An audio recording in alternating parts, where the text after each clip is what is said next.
Truth and Tea with the Urban Evangelist.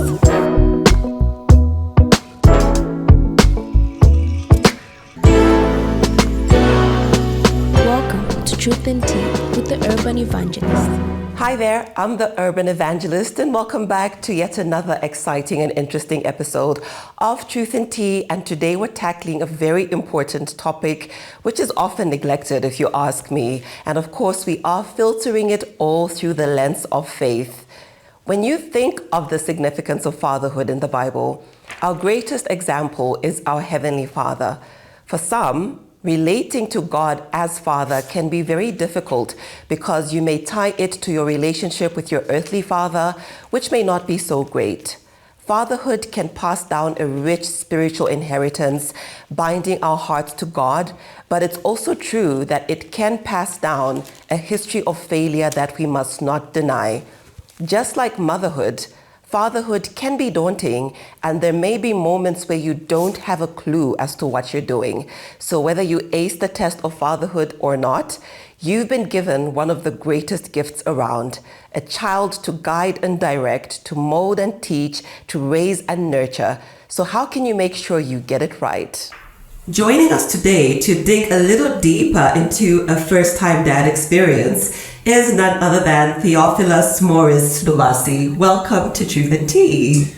Thank you very much, Mainza, for having me here. I never thought that this would come so early or so fast. But you thought it would come, right? I never actually saw it coming. Really? Yeah, because I follow your podcast, the Truth Tea. Yes. I've watched quite a number of episodes, and I just follow it. And then when your team got in touch with me to appear on the show, I was floored. I was very humbled. I'm glad to be here. It's an absolute pleasure to have you. And I'll tell you that I always get extra excited when I hear that a man watches Truth Tea. It's a given for the women, but yeah, when a man says, I really, do consume the Truth Tea, I get extra happy to hear that. Great. I think that men should watch Truth Tea because the secrets that women are releasing there. So it's an opportunity. If you want to learn about what women think and what they're doing, please do watch Truth Tea. Awesome. Nice marketing right there. Thank you. But I believe congratulations are in order because you have a 3-week-old. Right. A new baby girl. Right. A new baby girl. Yeah. Her name is Jito Palisa Lugasi. She's 3 weeks old, adorable little girl. I go to work late these days because I have to look at her. Girls are so powerful. Yeah, you can tell I don't even have to ask if she's a daddy's girl. It's something like that. It's a given. Yeah, it's a given. Yeah, it is. And how is that going, especially in the sleep department? Because you look quite fresh. You do not look sleep deprived. So today I woke up around 3. Wow. And I was only getting to catch some sleep around 5:30. Really? Yes, because she wants to chat.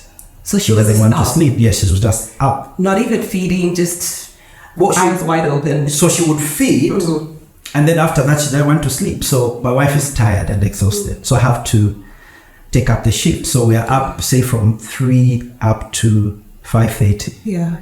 Yeah, so you sleep for an hour and then you wake up to prepare for work. Oh, bless. Yeah. So yeah, I know we've already literally dived right into it, but I want to take you back a bit first just to understand you a bit better and where you're coming from. Right. How important do you think the role of a father is in a child's life? Based on your own upbringing, of course. Well, it's a power-packed question. Very important question. I must start by saying that I'm very passionate about the importance of preparing men for this great responsibility of fatherhood. I believe that God, having the blueprint of fatherhood himself, has entrusted this responsibility to the male or to the man to take up that responsibility in raising children in the earth. And so that is a very, very important role. And if it's very important, then it requires that we are intentional in investing time to train men for this great responsibility. At the moment, I see a big gap. A lot of men are having children, and even those that don't have children are not prepared for this role, because remember, fatherhood is beyond the children that you have. In Africa, we have a saying that children are raised by the entire village. True. It takes a village. Yeah, exactly. And there are children that don't have fathers. And so those children should benefit from the males that are around them. So whether you have children or not, as a male, it's our responsibility as men to be fathers. It's an important aspect, and I think I'm glad that we're discussing it on Truth Tea today. Yeah. It's interesting that you say that men have the responsibility to raise children, because it seems that somewhere along the line that memo was lost. Right. I think the widespread belief is that raising children is, a mother's prerogative. Right. And where did we miss it? Where did this notion come from? And why are men so detached from the concept of raising, especially even an infant child? Right. Yeah. I think that along the way we lost the blueprint. In the world has its way of trying to, to distort God's blueprint. Before a woman was, there was a man. Absolutely. So when God was giving the man the responsibility to father and to be the man and to lead, the woman wasn't there. So it starts from there. I believe that the male is the cornerstone. Even if that cornerstone or the foundation is not visible in every building, yet it is there, and it is from that cornerstone that we have a building stand. Without a cornerstone, you don't have a good, strong building. You may have a beautiful building, but if it sits on sand, it's a danger to those that live in that building or work in that building. So for me, I think we got it wrong when we gravitated from God's original blueprint. But another one is also, I think, modernization. Yeah. In the old times, I grew up in the village, in a rural place. Did you now? Yes. I would not tell. And that's not saying anything about anyone that's grown up. Right. Yeah. So in the rural areas, when we're growing up, we have arrangements where in a village, you have what we call an insaka, where men sit. So young men and older men sit there, and wisdom is passed down from the older guys to the younger ones, regardless of whether you have a father in that group or not. Yeah. So in that regard, then the saying that it takes a whole village to raise a child, that was, so the breakdown of the extended family and the village system to a nuclear system has taken away that support system that helped to raise the male child. So there's no pass down of wisdom from the older generation to the new generation. And when that was cut, now we have a situation where grandfathers were not mentored or taught to be fathers, and then they had children, and these children have children.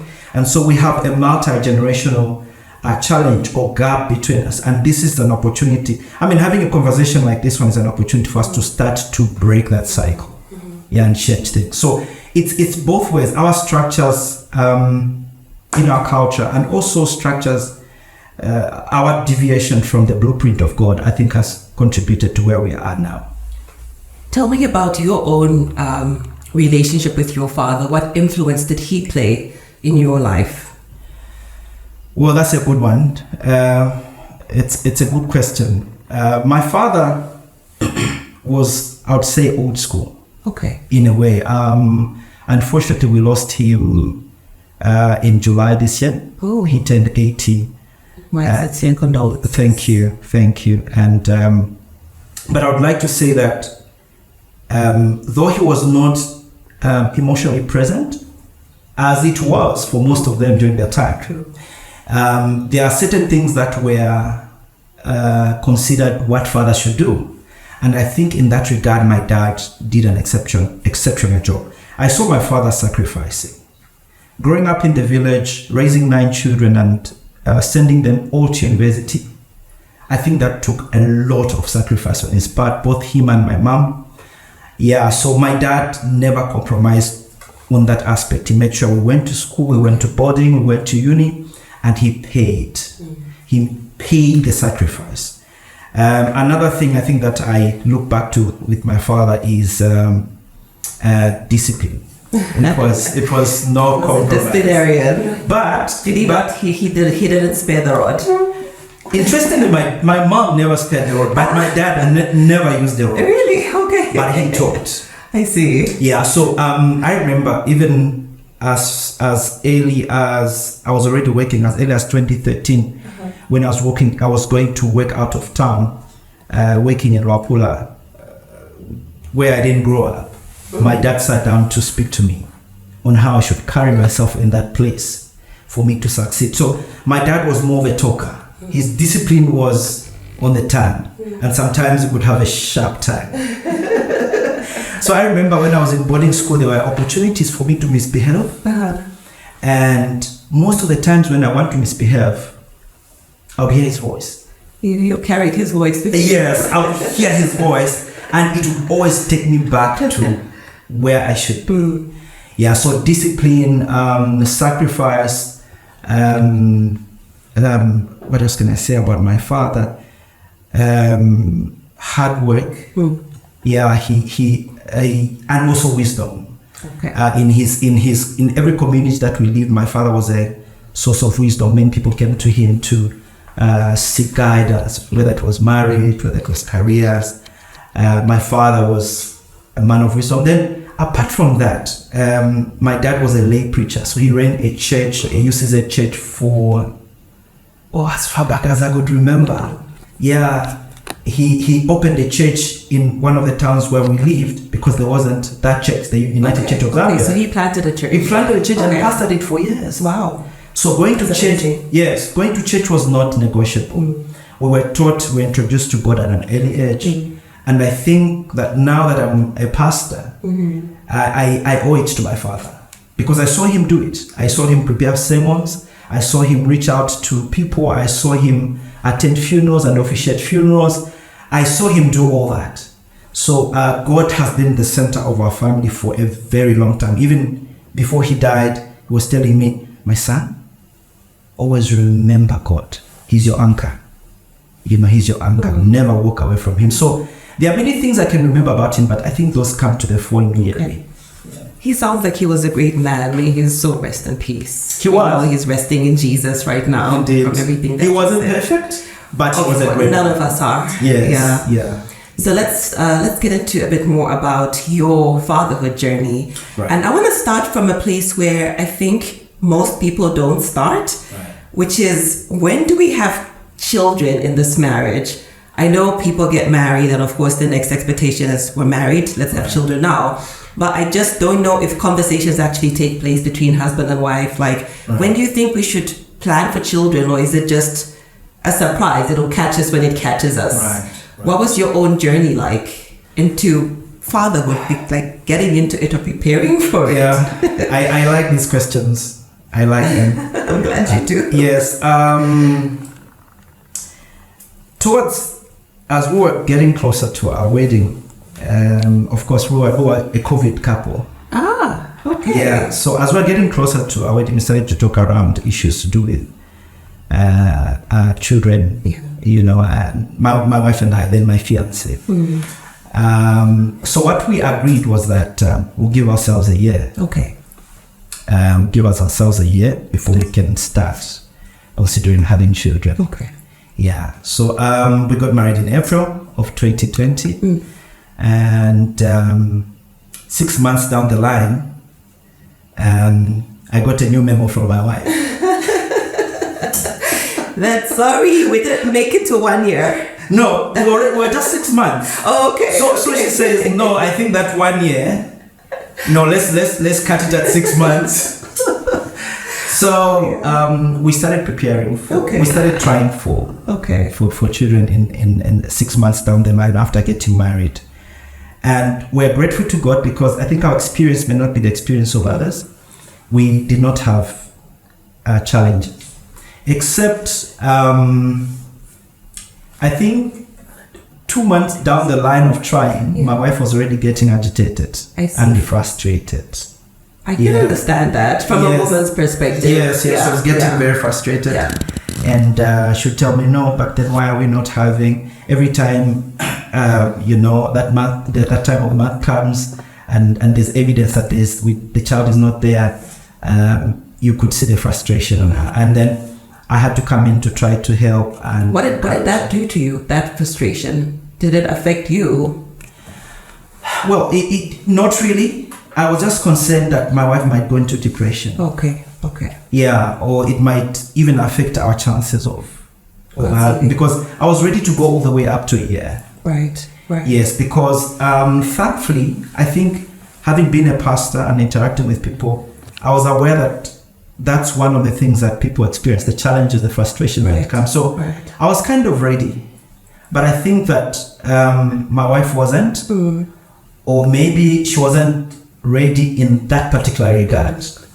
Yeah, but thankfully, I think in the third month, we were able to conceive and she was very happy. Okay. Yeah, and we're grateful to God for it. Amen to that. And so from the time that you've now got the evidence, you've got a positive pregnancy test. Right. What kind of conversations did you have? What kind of thoughts, were going through your mind? Like, this is obviously the child is coming, but there's this period between, then and now. What was your process like? Of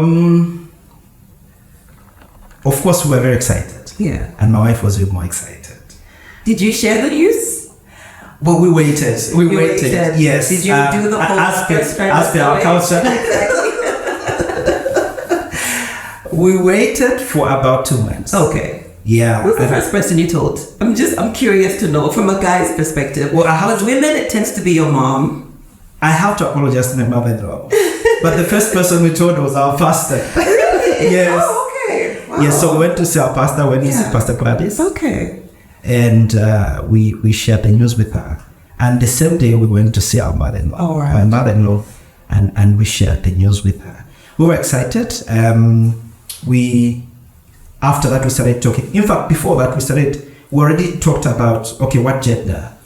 If because my wife was asking, what would you like for a firstborn? So again, I think maybe because I got married right on the later side, So I think I was ready for anything. So I told her, we are going. For me, I'm comfortable with any.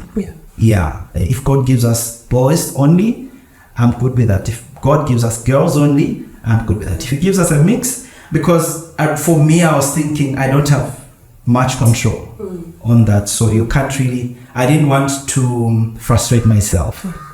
Yeah.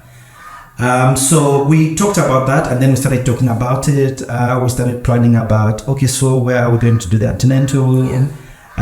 So we started collecting information on which hospital should we use for antenatal and delivery. And started preparing for that. Yeah, and then eventually after a few months, I don't know, I think it's in the second trimester where they do the agenda. Yes. About 5 months onwards. Yes. So we had gone for an antenatal visit. My wife was not feeling too well, so we had gone to the hospital for a checkup. We went to see a doctor. Yeah. And we had not actually gone there to check for the gender. So it was an accidental thing. Oops. Yeah, so before they could treat my wife, we were referred to see a guy. Yeah. And then during the scan, the guy discovered the gender and accidentally mentioned to us. That's how you found out. So it was interesting. Yes, it was a boy. Yeah. It was amazing because from there my wife just, I don't know, I think she even, I'll use colloquial language, she poured. The problem that we went for there, she put it aside. Instantly. She was so happy. Yeah, she was healed because I think for her she was looking for a boy. I see. For the first time. Okay. Yeah, and then she started to call my mother-in-law and others. Oh, we're having a boy. Yeah, it was exciting. Yeah. Let me tell you a funny story. I rarely do this, but our first pregnancy, our scan to check the gender was actually not even to check the gender, just to check viability. Right. It fell on April Fool's Day. Okay. And so we're there, and the sonographer's doing his thing, and he starts making these quizzical expressions, and we started to panic because he looked so confused. Right. And we're thinking there must be something wrong. Yeah. So now we start asking, is everything okay? And he's not responding. Sir, is everything okay? And he's just there, like trying to zoom in on his screen. Then he says, I've not seen this in a long time. And like, okay, this must be bad. Yeah. So then he turns the screen around and he says, do you see that circle? Like, yeah, he says, that's T1. Let's call it T1. Okay. Baby number 1. Do you see that circle there? And we're like, yeah, that's T2. That's baby number 2. And he didn't stop there. He says, do you see that circle there? Oh, no. That's T3. You're expecting triplets. We burst out laughing because we thought it was an April Fool's Day joke. Oh. But he wasn't laughing. And it really was that. So I just thought to share that with you. Yeah. I can imagine. I can imagine. From so the, amazing things happen on these visits. It does. But why I bring that up is just to ask, did you manage to go for most of the antenatal visits with her? And how often did you come across men as well, in the waiting room waiting to see doctors? Right. Okay. I have to be honest, I didn't go to all the antenatal. Okay. I did not. I think it was... I actually asked if it was most of them, at least regularly. Oh, right. Yeah. I would say maybe I went to a third. Okay. Usually Good. the first one, and then after that, the first one, the second one. Okay, there are some that the first one, the last one they do before, and then maybe along the way, you also go to another one. Yeah, so I didn't go to most of them, I would say. Okay. Yeah, because of time, logistics, and all that. Right. I got you. But I also want to agree that a lot of men don't. Yeah, most men don't. I don't know, maybe they're busy, but also it could be a change of culture that we need to embrace. If you could just spark a bit there, what is the culture regarding accompanying your wife? Yeah. To her antenatal visits? That's very important. I think that men do not understand how powerful that is to their woman as they take up the journey towards birthing a child. People talk about support, and that is very important to provide support to your spouse, to your wife, as she carries that child all the way up to birth. The problem that we have is that there are certain things that are considered feminine, and once they are considered feminine, most men want to shy away from those things. In addition, I think that men generally shy away from hospitals. Yeah, but in regard to issues of antenatal and pregnancy, I think that those are some of the most vulnerable times for a woman. You can imagine all the emotions that come, like when we were told that our child was a boy, all the emotions that come rushing in. And if I wasn't there, it would have been different. So the milestones we experienced that together, so I think that matters throughout the pregnancy, not just in terms of the visits to the hospital, but even just during the pregnancy itself.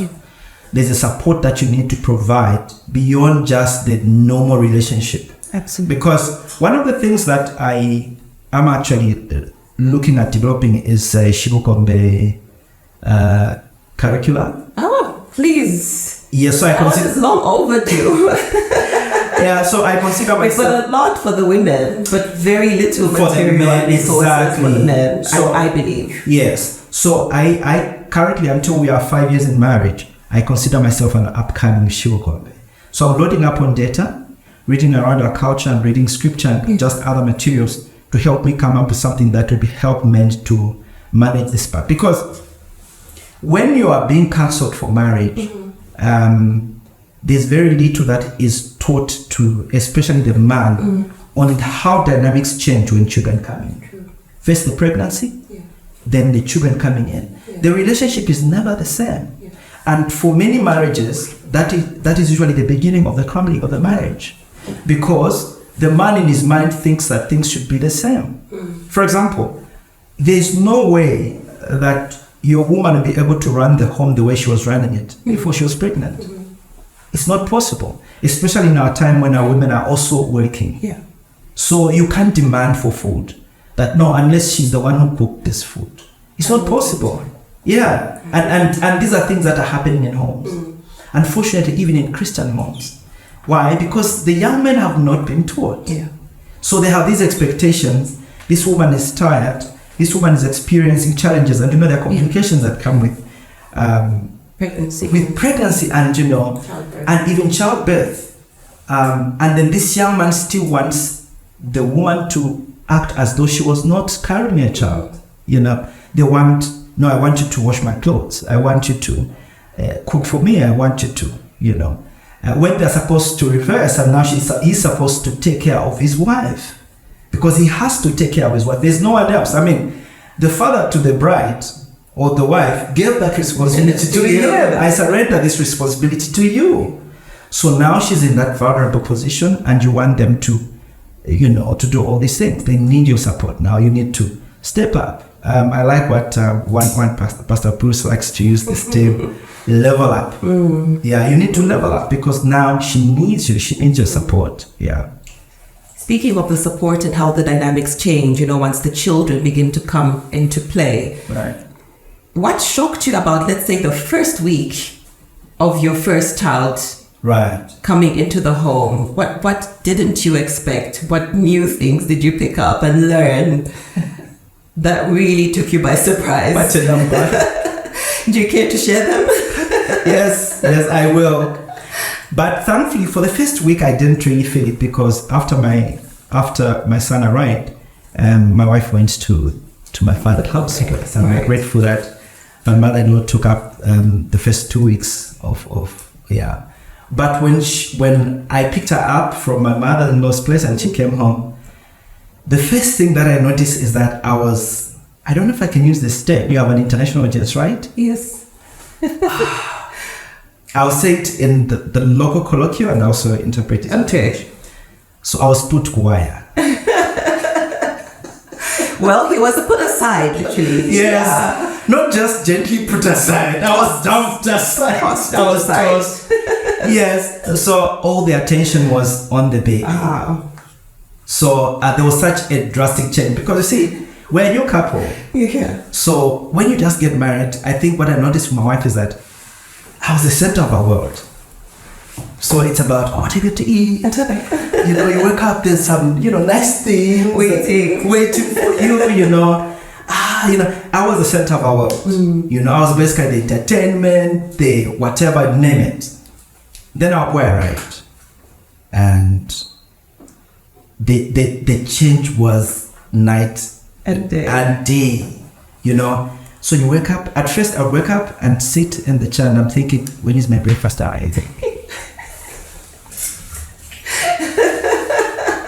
And the breakfast was not coming.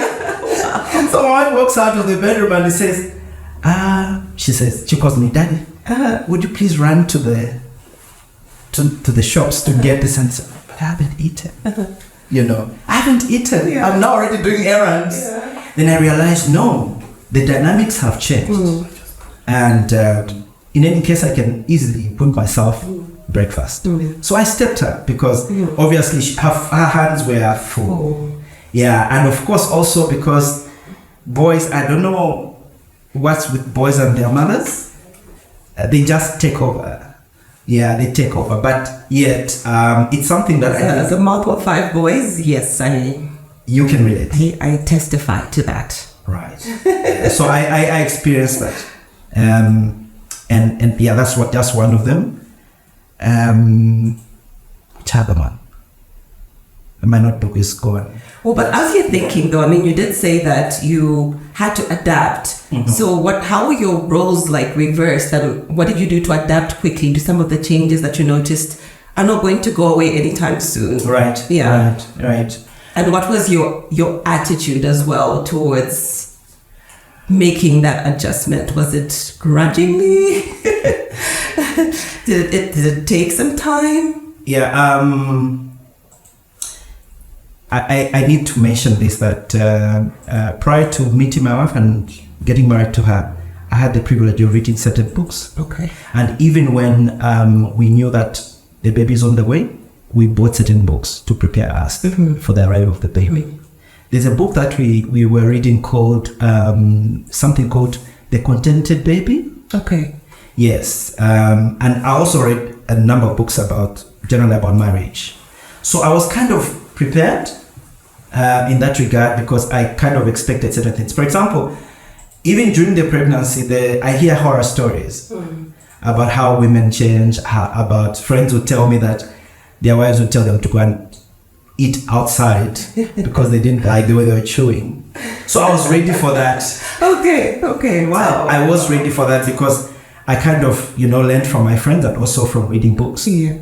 Yes, because there are all these changes that happen. Right. There's an alien, another person growing up in there, and they cause a storm. A whole human being. So in the books that I read and interacting with friends that were married and children, I got to realize to expect that. Okay. But thankfully that never happened. Like I didn't have a horror story. Yeah. But I was ready for it. And even now when I talk with my wife, I say, you know what? I was really ready. Yeah. And even for the second child, I was ready to experience that. But thankfully again, the only thing that I think I look back to was her saying, I no longer like this house, we need to shift. In the middle of a pregnancy. And did you move? No, we did not. You bring up a very important topic in the midst of another topic altogether, right. Which is that, sometimes people's experiences tend to give us perhaps even a negative expectation. Right. I mean, you're sharing how your friends told you what you'd expect or what you should expect once your wife was pregnant. Right. And of course, not all of it was like positive in the sense that the changes are not going to be positive. So brace yourself. Yes. Did that give you any fear, any anxiety based on what they had experienced, and how did you deal with that? In a way, because you're thinking, so this is how life is going to be. You're also wondering how, because, it's scary to be a father. As a man, you're thinking, okay, will I be a good father? Will I be able to withstand all these changes?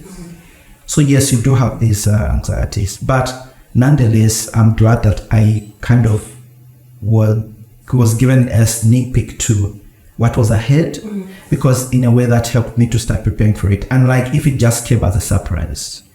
Yes, fatherhood comes with its own challenges. Pregnancy comes with its own challenges. So the fear and the anxiety is there.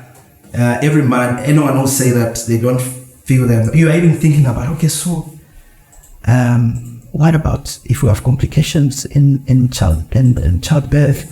All those things, and you're thinking, okay, this is someone's child. She's my wife, but will I be able to stand up, to level up, to take up all this burden and but I think by God's grace and with the knowledge that we had, we managed to navigate that, and we're still navigating that path. Yes, okay. I want you to put your theological cap on now as we wind down our conversation.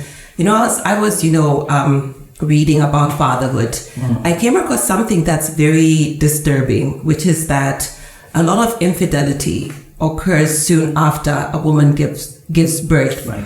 Because there's that whole process of the body is healing, and you may not be as intimate as you would like to be because she's still healing, also depending on how the child came. Right.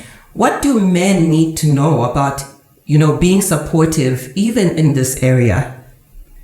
I think that's a very good question, because it's important. It's an important question because it affects a lot of couples out there. Yes, I get to hear stories of some men that forced themselves on their women before they healed. And those are disturbing stories to listen to and to hear.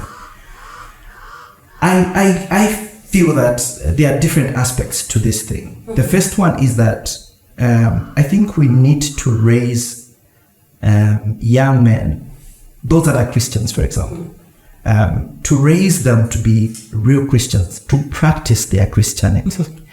Because, like Paul was talking about, is it Paul was talking about, or was it Peter, was talking about men treating their wives at their own body. You understand? Right.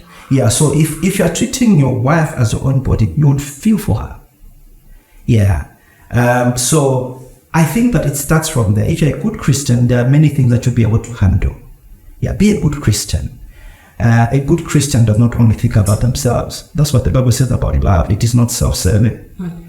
Yeah, so a Christian will know, especially the husband and the father, will know that they need to pay sacrifice. And that's part of paying a sacrifice. Mm-hmm. And when you pay that sacrifice, your wife will even thank you for it. They will appreciate it. Mm-hmm. Because they'll hear horror stories out there, and they'll come and they'll say, no, but my husband didn't treat me this way. Mm-hmm. So they can pay the price, they can pay the sacrifice. It's just for a short while. You know, it's not like they're going to die. And I know that it's usually during that time that those marriages are usually become vulnerable. Yeah. Because now a man wants to go and get sex outside the marriage.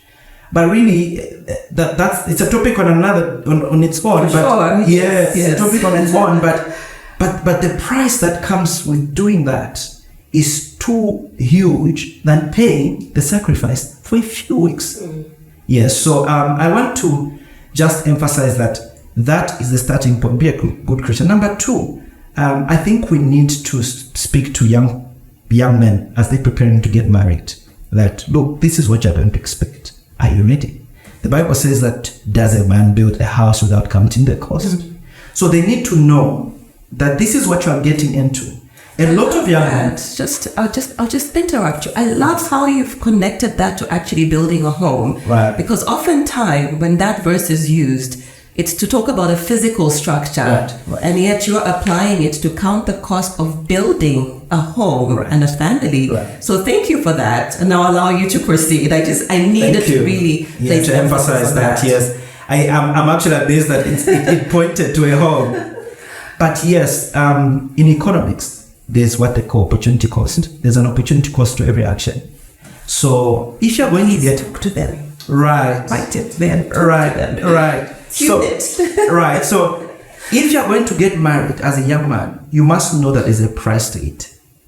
For example, you can't get married and want to continue living like you are single. It doesn't work like that.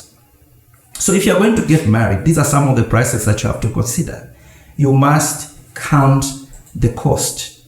So if your wife has just given birth, there's no way you expect her to meet your sexual needs. It's not possible. It's not possible. Love in your heart for her should drive you to pay the price.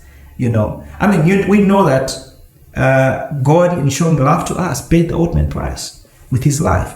And the Bible actually says that husbands, love your wives as Christ loved the church, even to lay down his life for her. So it's part of the price that you pay. If you're, that's why I always say that if you're single as a young man, enjoy your singlehood, because there'll be a time when the season will change to marriage if you're going to get married. And when you get married, you need to enjoy your marriage in the context of marriage. So if your wife is pregnant and they eventually give birth, then that's part of the price that you're going to make. Please keep your zipper up for the time being, and you're going to be rewarded greatly. Yeah. Spoken very well, very excellently, and like a supportive father. And I'd just like to thank you for a very enriching conversation. And I know that many fathers, whether first time, recurring dads, they've definitely picked up something from this conversation that we've had. I hope so. I'm very positive that they have. And thank you for making the time to join us on Truth and Tea. And I hope to see you soon, because like you said, there's more to discuss. I think there is more to discuss. I'm so grateful. Back. I'm so grateful, Manisa, for inviting me to appear on the show. And for me, it's a challenge actually to go and do more, to prepare, because in the next 2 or more years, I have to step up and create a curricula for others to empower them. I mean, a society with weak marriages and homes is a weak society. And we start by investing in the men. When men are in the right place, a lot of things fall in place. But when they are not in the right place, a lot of things crumble. Yeah, so I'm grateful. It's a challenge. When I was called, I thought, okay, so this matters. It does. It was a wake up. It's very important. Yeah. So that wraps up this episode of Truth and Tea. We were talking about being a first-time dad and just what that experience entails, what it means, but also what it demands. And the blueprint is none other than our loving Father. He's the one that's shown us the perfect example of fatherhood. Don't forget to subscribe to our YouTube channel. Search The Urban Evangelist and Raise Your Christian Voice on YouTube. Remember that this show airs every Monday at 11 a.m. on Raise Your Christian Voice, and it's followed by video uploads on YouTube. So, like always, we filter every conversation through faith. Have a blessed week ahead.